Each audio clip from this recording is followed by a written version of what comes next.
তোমার আজকে মধ্যমগ্রামে নামাবো, দাঁড়াও আধা ঘন্টা দাঁড়িয়ে আছে। কালকে কিছু দড়ি মুড়ি বেঁধে দিয়েছিল, আজকে আবার আর এখানে একটু সমস্যা হয়ে যাচ্ছে দাদা। 3টা করে 5 জায়গা, টিম কিছু দেবো না।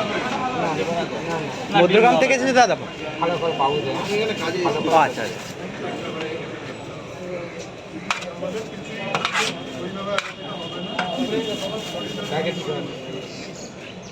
স্যার ভেতরটা এক সাইডে যাবে, ভেতরটা এক সাইডে, পুরো ভেতরে চলে যাও না দাদা, এখানে দাঁড়িয়েও নেই ভাবে প্লিজ। একটু প্রবলেমের মধ্যে আছি, কটা দিন একটু ভেতরে চলে যাও প্লিজ স্যার, প্লিজ। এইভাবে চান প্লিজ চলে যাও স্যার, প্লিজ প্লিজ ভেতরে। তরকারি দিচ্ছি, সব দিচ্ছি, ভেতরে গিয়ে খা বাবা, ভেতরে একদম নেমে যা না, পুরো আমার নেমে যা।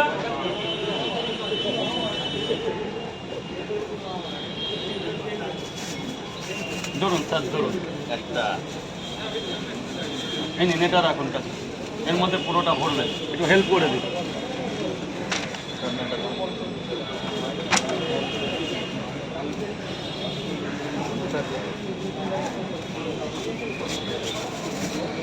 কত ছোট, এই যে তরকারিও বেশি দিচ্ছি। যদি না পাই রাজু বাড়ি নিয়ে গিয়ে সেই ব্যবস্থা আছে। দাদা কোথা থেকে আসা হয়েছে? দাদা কোথা থেকে আসা হয়েছে? দীঘা। দীঘা থেকে এসেছে রাজুদার পকেট পরোটা খাওয়ার জন্য। রাজুদা দীঘায় যাচ্ছে, ওখানে আপনার সাথে যোগাযোগ করে নেবে। এখন একটু ঠিকানাটা বলে দেবেন, আপনার বাড়িতে যাবে। আমি ঘাটাল থেকে আসছি। ঘাটাল থেকে আসছে। কখন বেরিয়েছে? কালকে এখানে আসছিল আত্মীয় হবে। আচ্ছা, কিন্তু মনে তো রেখেছো রাজুদার পকেট পরোটা খাবো এখান থেকে, এটাই হলো ভালোবাসা। তুলনা একটা তুলে দিয়েছি। আবার তোলো, লেবু আছে, সবাইকে দিয়ে দিই। 3 জায়গা আর একটা তুলুন না। আরও তুলতে বলছে। আচ্ছা, ওই থাক না, ওটাই হয়। এই করেই ছেলে ব্যবসাতে গন্ডগোল হয়ে যায়। এইবার থাকে, এইবার বাদ দাও। এইবার অনেক, থেকে আসছি। ঠিক আছে বাবা। বাবা অনেক দূর থেকে আসে অনেকে। দাদা ভাই একটু লাইনটা একটুখানি এপাশে চলে আসো। তুলে দিয়েছি, স্টিল ভর্তি করে দিয়েছি ব্যাপার। এবার এটা যাওয়ারও টাইম হয়ে এসেছে।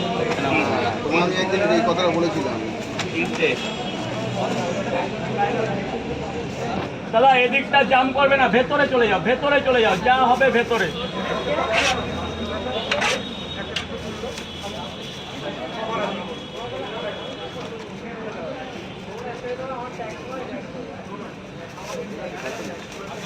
চার জায়গা, কয় টাকা? 90 টাকা। খুশি তো তুমি মুখটা এরকম করে আসো কেন?